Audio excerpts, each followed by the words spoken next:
আমি সবার সঙ্গে একটা ঘরোয়া বৈঠক করার জন্য অনেকদিন থেকে চিন্তা করছিলাম,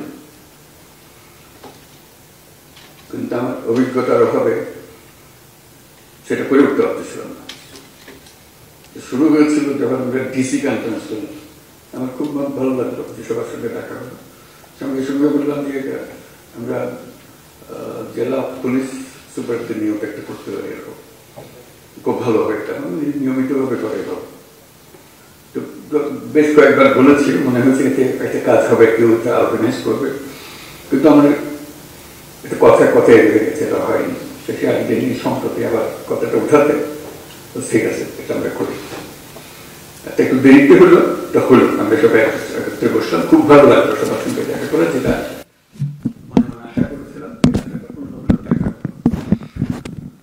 আশা করেছিলাম। এই জন্য সরকার যাই কিছুই করতে চাক না কেন, যে ভঙ্গিতেই করতে চাক না কেন, শেষ পর্যন্ত পুলিশের হাত দিয়ে করতে হয়।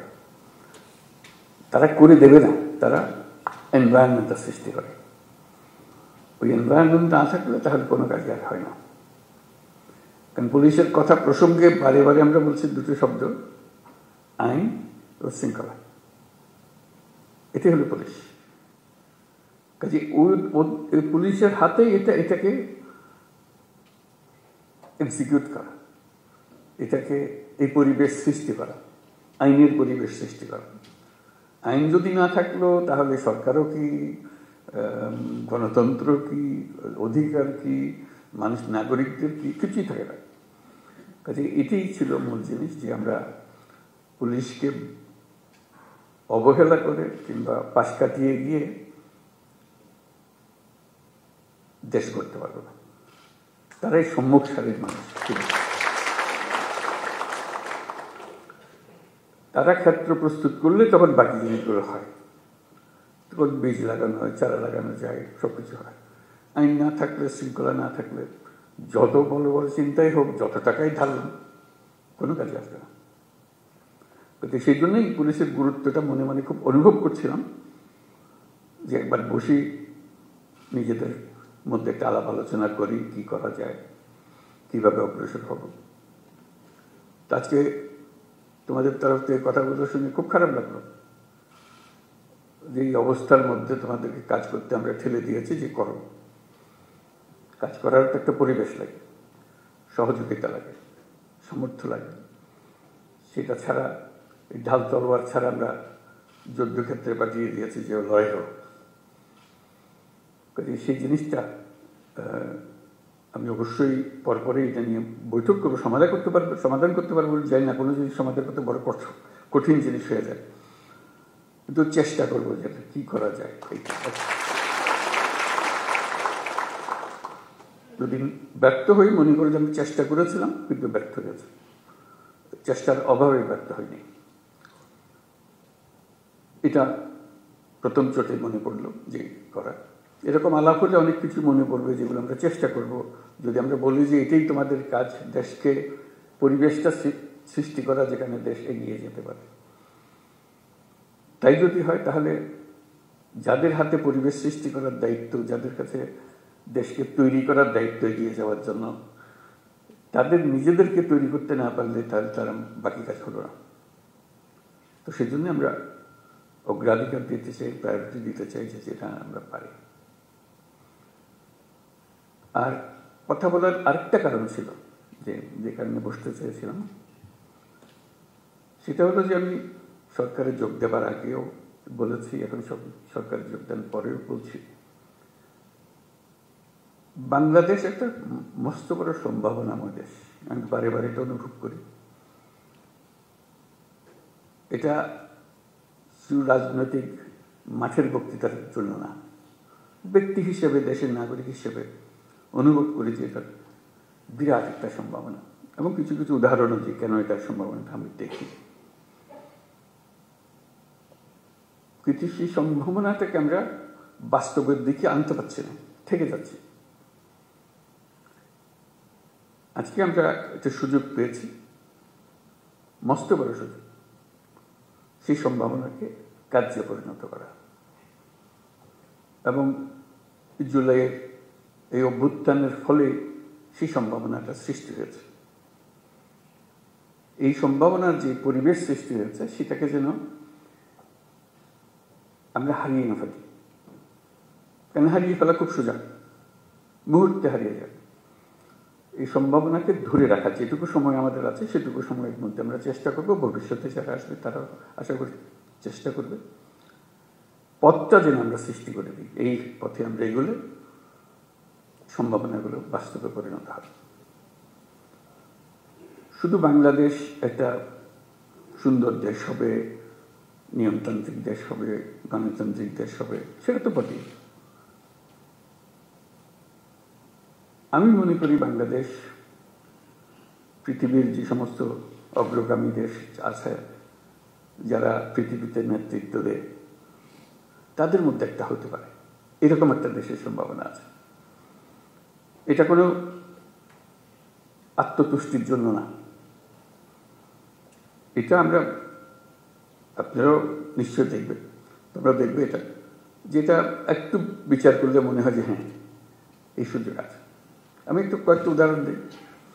এই যে গণ অভ্যুত্থান হলো, এটা বিরাট একটা কাণ্ড, ইতিহাসের একটা বিরাট পরিবর্তন সূচিত হলো। লণ্ডভণ্ড অবস্থার মধ্যে আমরা এই যাত্রা শুরু করলাম। সারা দুনিয়ার যত দেশ আছে সবাই আমাদেরকে সমর্থন করলো। শুধু মিনমিনে সমর্থন না, আচ্ছা আচ্ছা ঠিক আছে করো, ওরকম না, উৎসাহ করে এসে আসলো। তারা যেরকম মনে করেছে যে হ্যাঁ এই দেশ যদি উঠে দাঁড়াতে পারে সেটা ভালো সঙ্গী হবে সবাই। আমাদের উপরে তারা ভরসা করেছে, যেরকম আমরা নিজেদের উপরে সে ভরসা আনতে চাই। আমাদের সে ভরসা অনেক সময় হারিয়ে যায়, যে মনে হয় যে না কী হবে, এই তো 2 দিন পরে আবার সব পাল্টে যাবে, কয়দিন থাকবে এটা দেখি আমরা। এটা প্রশ্নবোধক নিয়ে অগ্রসর।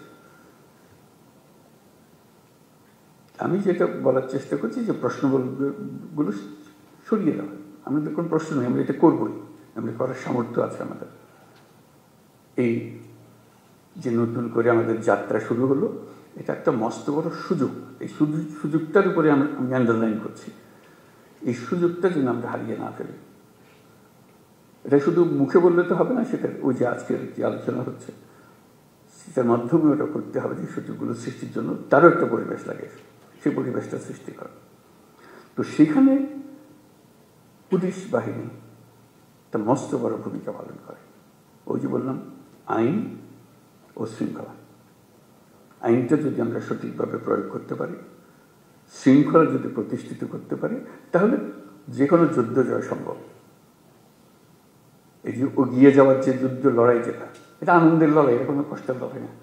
যত এগিয়ে যায় তত ফুর্তি লাগে, নিজের কাছে ফুর্তি লাগে, নিজের ছেলে মেয়েদের সঙ্গে কথা বলতে ফুর্তি লাগে যে আমরা একটা কাজ করছি, তারা দেখছে, তারা উদ্বুদ্ধ হচ্ছে, এবং নিজের তুষ্টি হচ্ছে যে আমি একটা এমন ভূমিকায় আছি যে ভূমিকায় দেশের একটা পরিবর্তন হবে।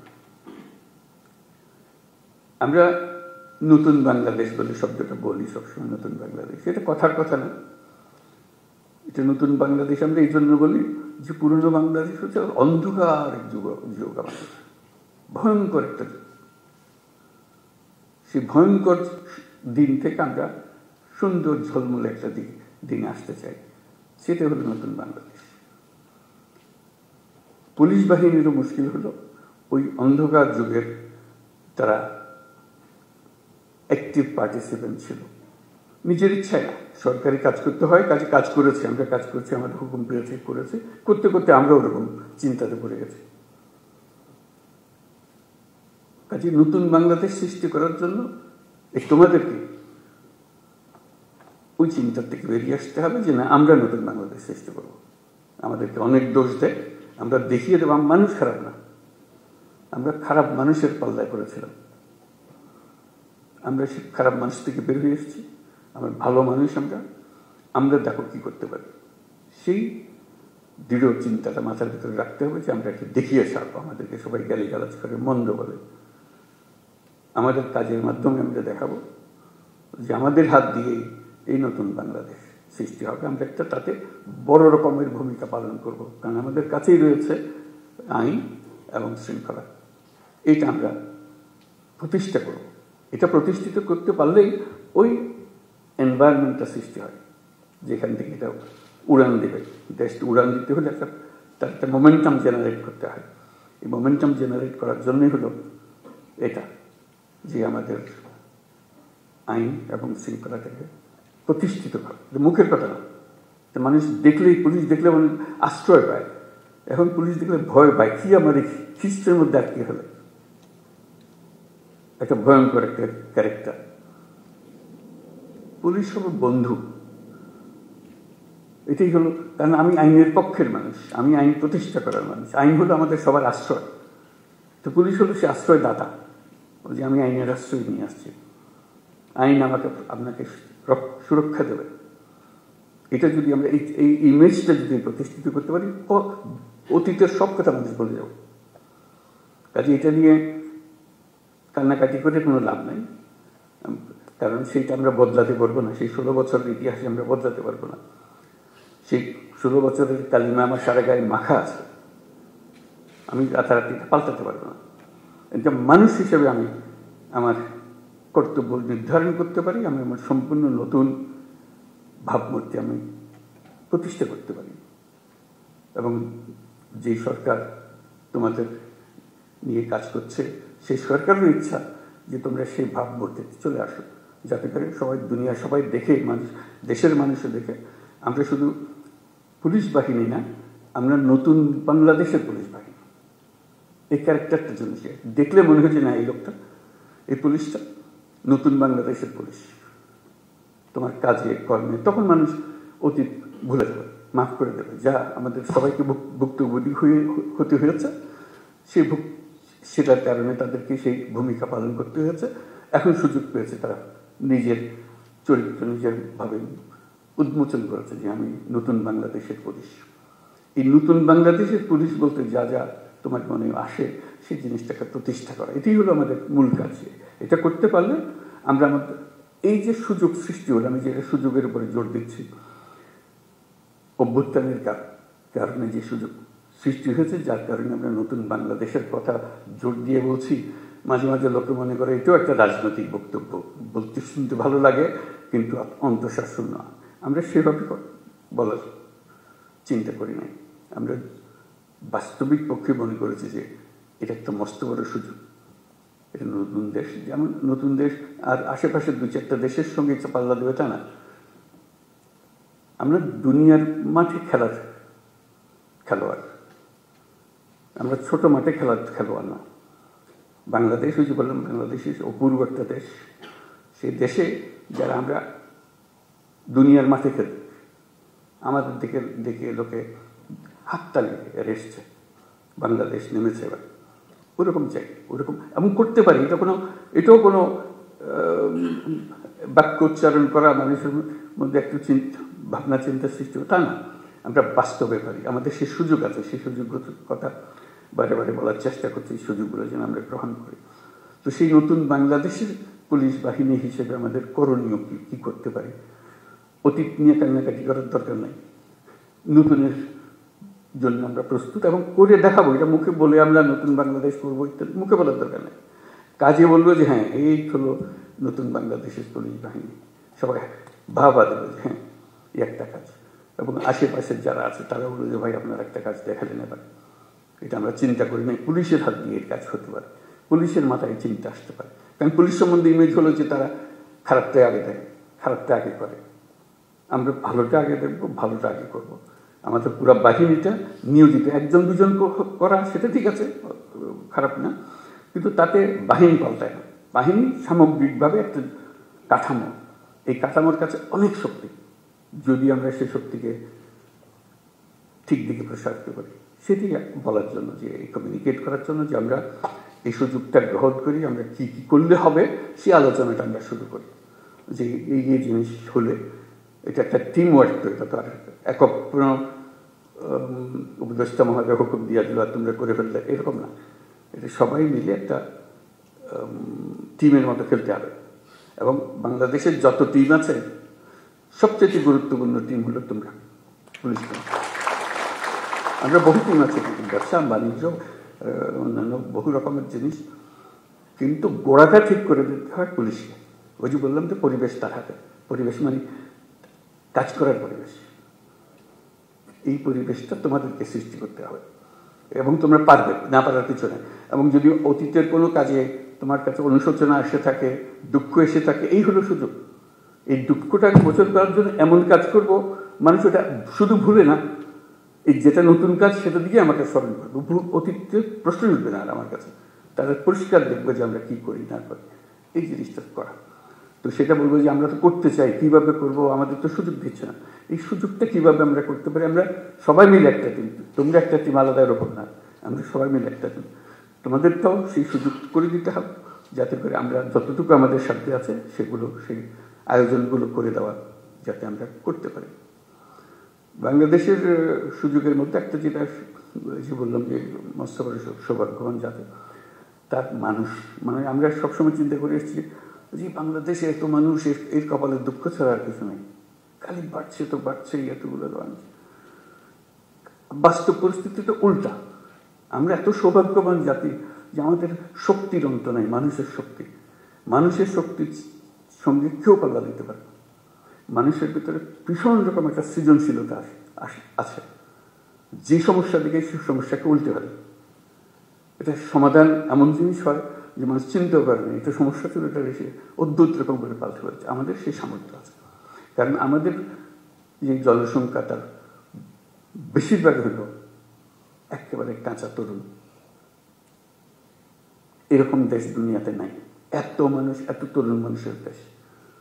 এবং সে তরুণ অসহায় তরুণ না, তারা নানা বুদ্ধি সল্লা করে, এটা করে ওটা করে, কোনো জিনিস বাদ থাকে না। আমরা অতীতে যা যা করে এসেছি একটু ফিরে দেখলে, তার ব্যাখ্যা করলে দেখা যাবে কী রকম সমস্যাটাকে তারা সমাধান করে দিয়ে নিজে নিজে সব করে ফেলেছে।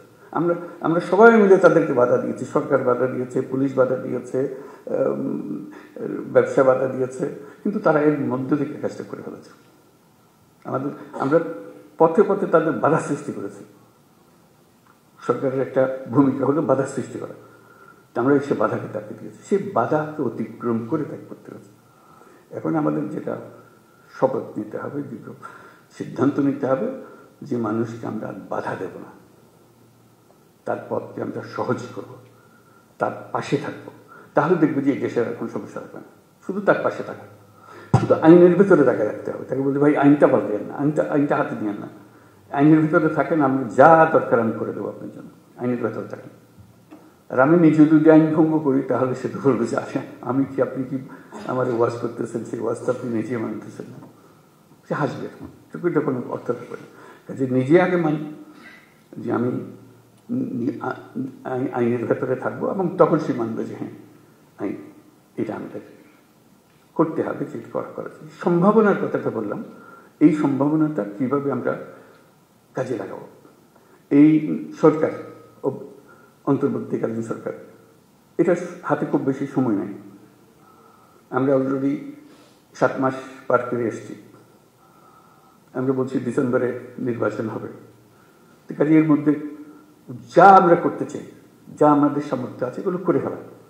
কাজে কী কী সংস্কার আমরা সংস্কারের উপর দিচ্ছি, তোমরাও সংস্কারের কথা বলছো, যে আমাদের যত সংস্কার করার দরকার আছে আমি করে ফেলি।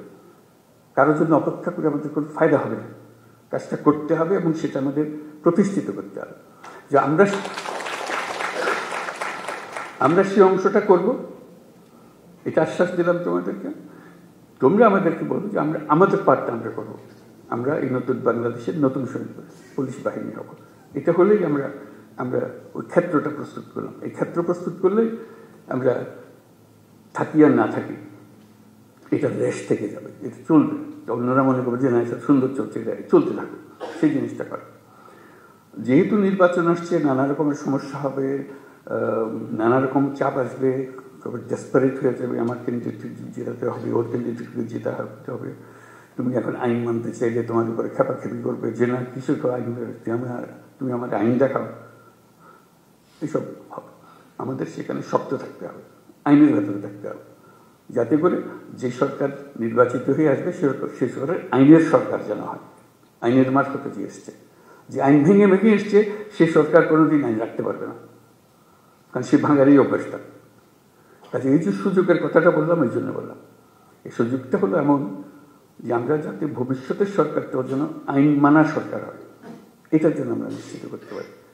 সেটারও দায়িত্ব তোমাদের হাতে, যেহেতু নির্বাচনটা তোমাদের হাত দিয়ে হবে। কারো কথা মানার দরকার নাই, না অন্তর্বর্তীকালীন সরকার, না অন্য সরকার যারা নির্বাচন করছে তাদের বিষয়ে কারো কথা। আইন যা বলে তুমি আইনের ভেতরে থাকো, তাহলে পরবর্তী সরকার আইন মানার সরকার হবে। আর যদি বলছি হ্যাঁ ওরা কি আছে, ওরা তো আসতেছে, ওদের কুটুম মানুষ ছাড়া আমরা কি করব, তাহলে আমরা অন্যদিকে চলে গেলাম।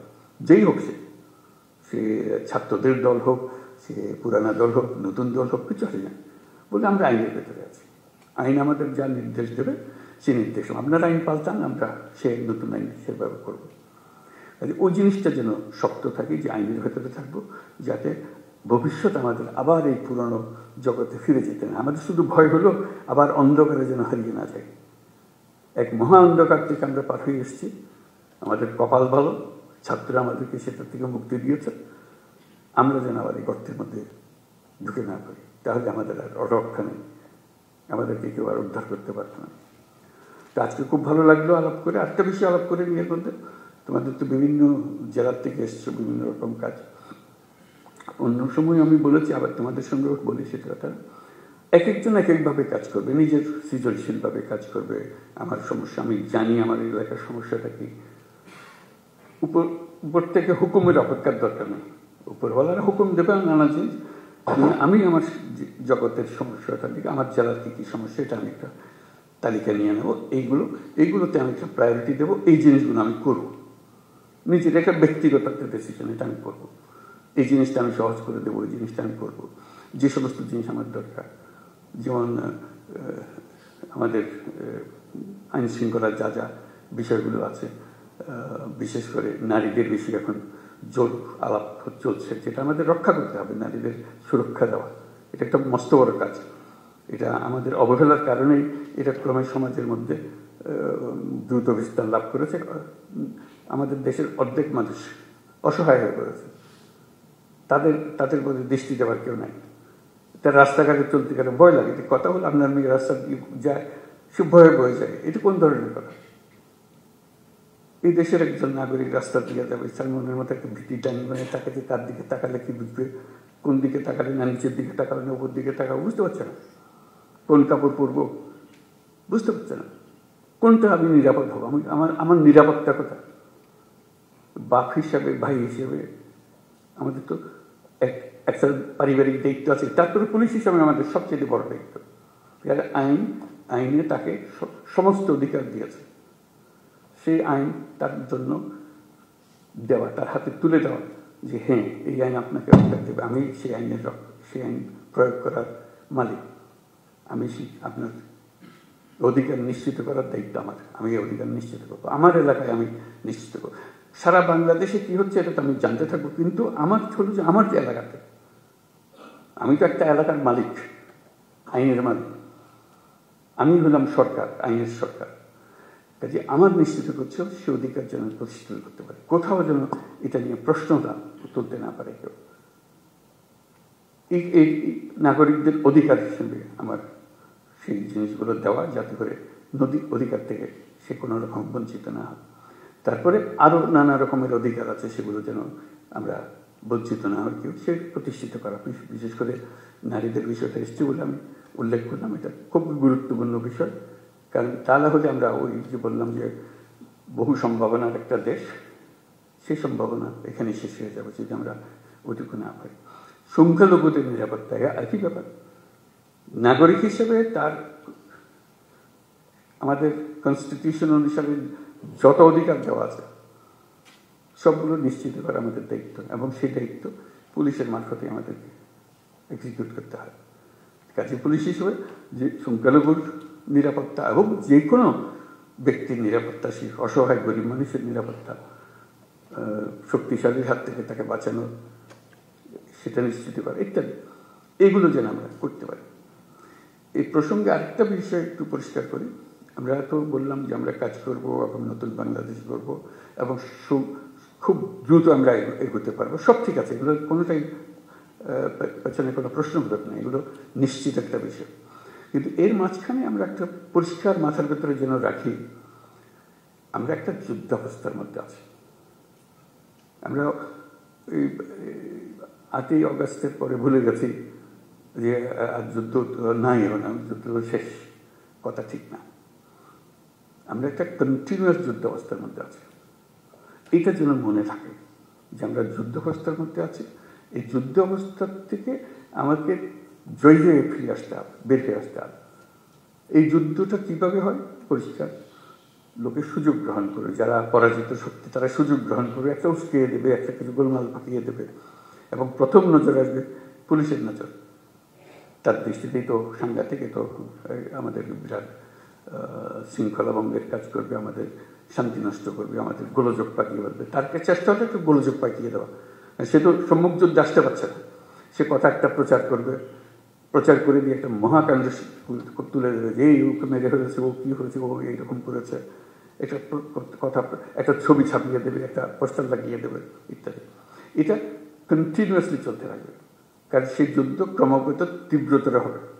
যতই নির্বাচন কাছে আসবে ততই তীব্রতর হবে, কারণ ওই পরিবর্তন হয়ে গেলে আবার তারা মনে করবে যে আমরা আরেকবার পরাজিত হয়ে গেলাম, ওখানে যদি পরাজিত হয়ে যায়। কাজে সেই এটা তীব্রতর করতেই থাকবে। ওইখানেও ফ্রন্ট ফোর্স হলো পুলিশ বাহিনী, নজরে রাখা এবং সবার দিকে খেয়াল রাখা। কাউকে সন্দেহ করেছি তার মানে এই নয় যে তাকে এখনই আমাকে কারাগারে নিয়ে, তা না। সেও দেশের নাগরিক, কাজে তার দেশের নাগরিক হিসাবে তার অধিকার আছে যদি নাগরিক হিসাবে থাকে। আর যদি দোষ করে থাকে তার উপরে নজর রাখবে, দোষ করা মাত্র যেন আমি তার ধরে রাখতে পারি, যেটা আমাদের নিরাপত্তা বিঘ্নিত করছে, আমার আইন ভঙ্গ করছে ইত্যাদি ইত্যাদি যেগুলো আছে। কাজে যেটা আমার আন্ডারলাইন করার কথা যে আমরা যুদ্ধাবস্থার মধ্যে আছে, এই যুদ্ধাবস্থা চলতে থাকবে, বিশেষ করে ইন্টেন্সিফাই হবে, ক্রমাগতভাবে এটা ঘনীভূত হবে। এই মেঘ আস্তে আস্তে কালো মেঘ, কাল থেকে আরও প্রচণ্ড বেগের মেঘ, ঘূর্ণিঝড় ইত্যাদি হতে থাকবে। আমরা যদি সতর্ক থাকি তাহলে এটাকে আর বাড়ার সুযোগ দেওয়ার দরকার হবে না। এই প্রসঙ্গে দেখা যাবে যে অনেক অপপ্রচার, এগুলো তোমরা পরিচিত সব অপপ্রচার যে হয়, অপপ্রচারের একটা মহা কারখানা আছে। নিত্য নতুনভাবে অপপ্রচার হবে, তোমাকেও কনফিউজ করে ফেলবে যে আসল কথা তুমি বুঝতে পারতেছো না এটা কী হইতেছে। ঠিক আছে, সেটার থেকে বাঁচা, এই অপপ্রচার থেকে বাঁচা। অপপ্রচারে কোনো একটা সূত্রপাত হলে তোমার এলাকায় যদি হয়, সঙ্গে সঙ্গে এটা রিপোর্ট করা যে এখানে একটা অপপ্রচার চলছে, এটাকে শিগগিরই এটাকে পরিষ্কার করে ফেলতে হবে, লোকে যেন ভুল ধারণার মধ্যে না থাকে।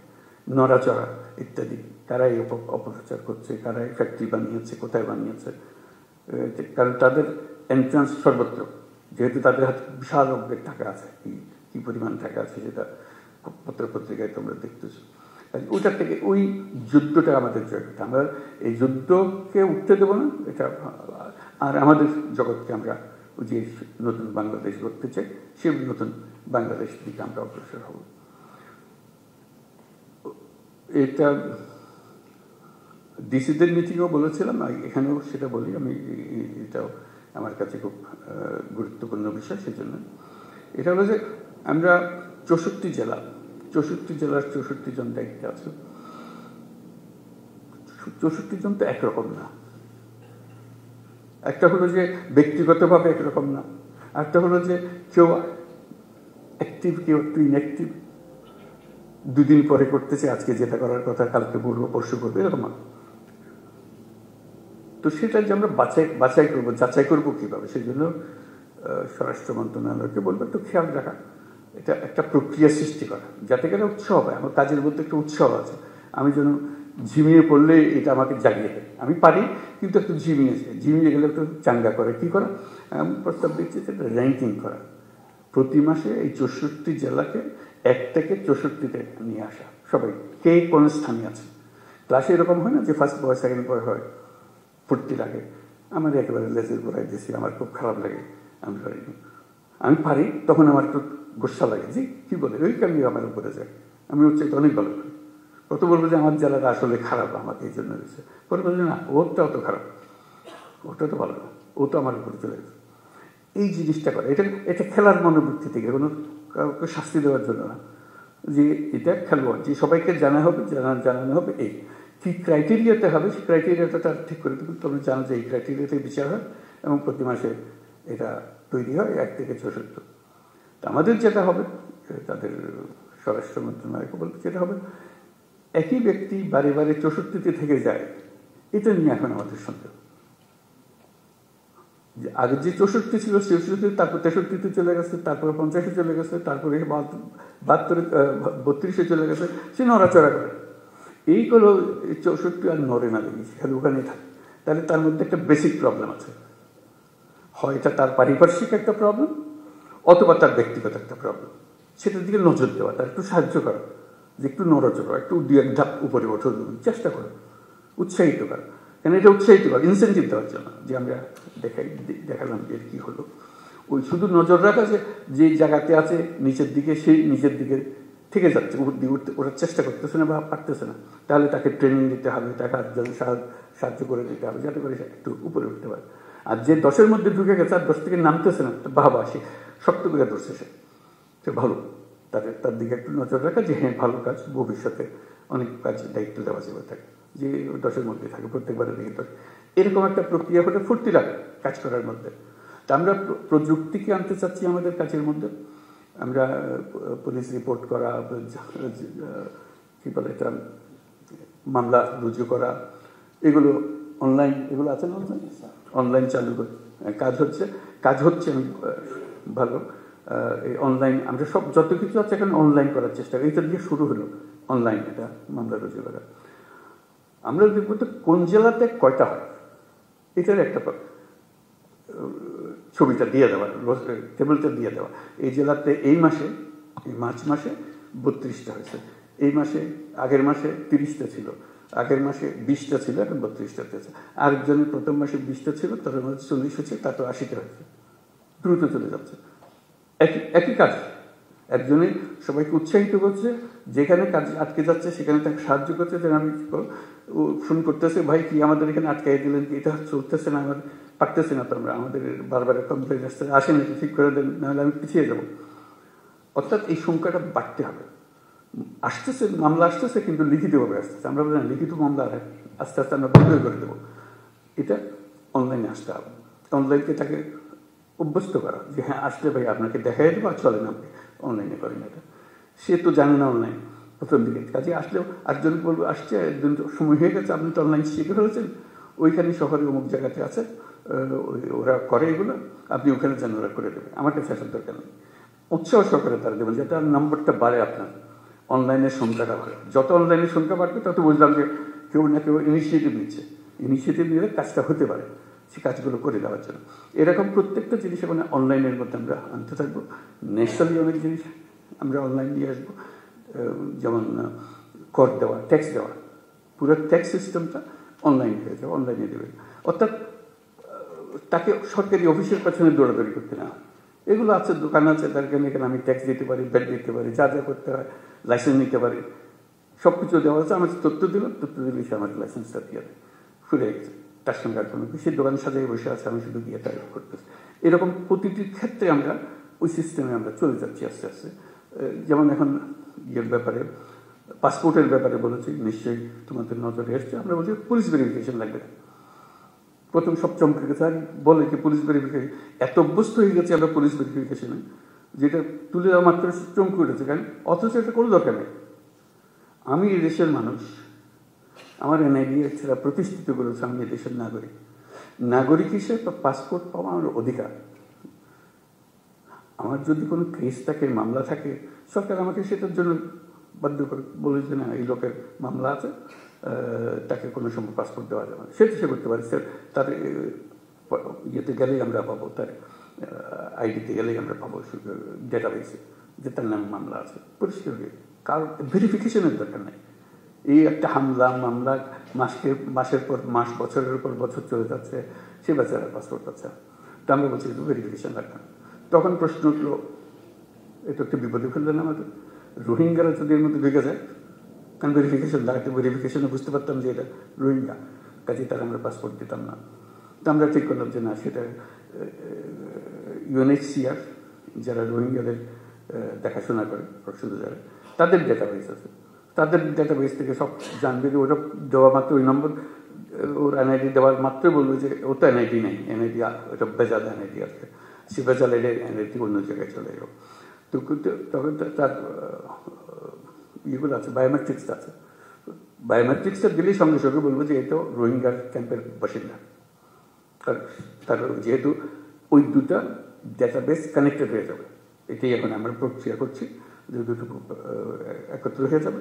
এটা দেওয়া মাত্রই সমস্ত তথ্য স্ক্রিনে বেশি উঠবে যে ওখানকার, তাহলে সেখানে পাসপোর্ট দেওয়ার পাসপোর্ট অথরিটি ঠিক করবে যে তুমি তো রোহিঙ্গা, তোমাকে আমরা দিতে পারলাম না। কাজে ওখানে পুলিশ ভেরিফিকেশনের দরকার নেই, যেহেতু টেকনোলজি আমাদেরকে সাহায্য করছে। অর্থাৎ আমরা ওই পথে অগ্রসর হবো যাতে তোমাদের কাজগুলো সহজ হয়, আইডেন্টিফিকেশন সহজ হয়, যাতে আমরা অগ্রসর হতে পারি, সহজে অগ্রসর হতে পারি, যারা যারা আছে, কি আছে না আছে সেগুলো নিয়ে কাজ করার জন্য। কাজে বহু সম্ভাবনা আছে আমাদের এগুলো করার জন্য।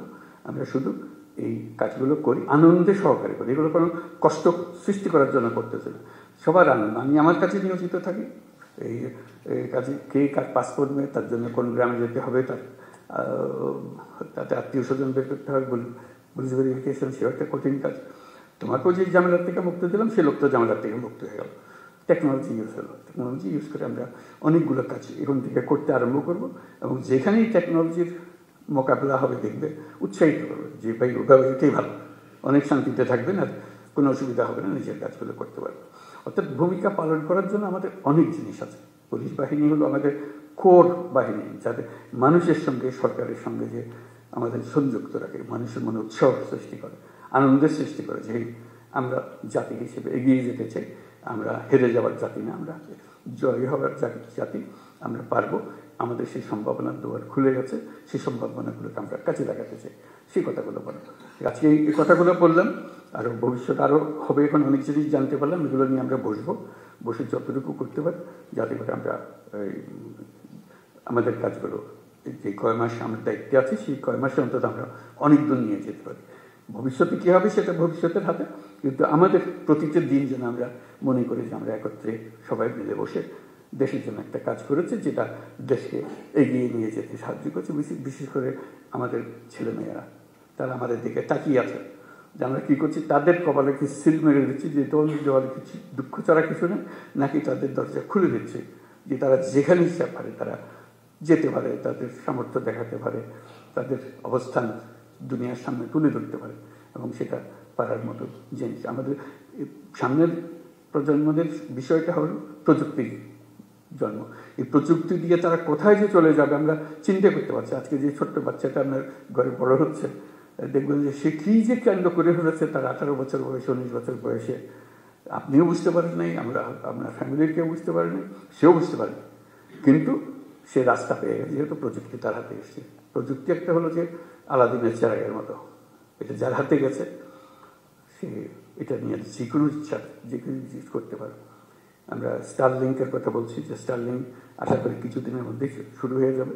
হয়ে গেলে দেখবেন যে ফার্স্ট ইন্টারনেট, দ্রুত গতির ইন্টারনেট হয়ে গেলে এই বর্তমান যে ইন্টারনেট আছে তার তুলনায় এটা এত গতি, তাতে সমস্ত কিছু হাতের মুঠোয় চলে আসবে, মুহূর্তের মধ্যে হাতের মধ্যে চলে আসবে, যে যা করতে চায়, আর কারোর জন্য অপেক্ষা করতে হবে। এটা তো একটা টেকনোলজি, এরকম বহু টেকনোলজি আরও আসতে থাকবে, যাতে আমাদের হয়তো একটু ধাক্কা খেয়ে এটা শিখতে হবে, কিন্তু বাচ্চারা জন্ম থেকে শিখে ওঠে, কেমনে শিখে, কে শেখায় আমরা জানতেও পারি না, কিন্তু সে শিখে ফেলেছে সব কিছু। 10 বছরের বাচ্চা, 11 বছরের বাচ্চা সবাইকে শেখাইতেছে কী হইতে হবে, তুমি পারবে না, আমার আমি করে দিচ্ছি, 1 সেকেন্ডের মধ্যে সে করে দিল। আমি ঘন্টা খানিক ধরে চেষ্টা করছি, এটা পারতেছে না, সে 1 সেকেন্ডের মধ্যে এটা করে দেয়। তার মধ্যে একটা বিল্ডিং একটা জিনিস আছে যেটা আমাদের মধ্যে নাই, আমরা পারিনি, আমাদের জমানায় সেটা ছিল না বলে, এখন তার জমানায় এসছে, সেটাতে ওস্তাদ হয়ে গেছে, সেই জগতের মধ্যে আমরা প্রবেশ করছি। ওকে এখন বাড়ার সুযোগ দেন, উড়ার সুযোগ দেন, সেই জন্য আমাদেরকে সবাই নিয়ে উড়ান দিতে পারে।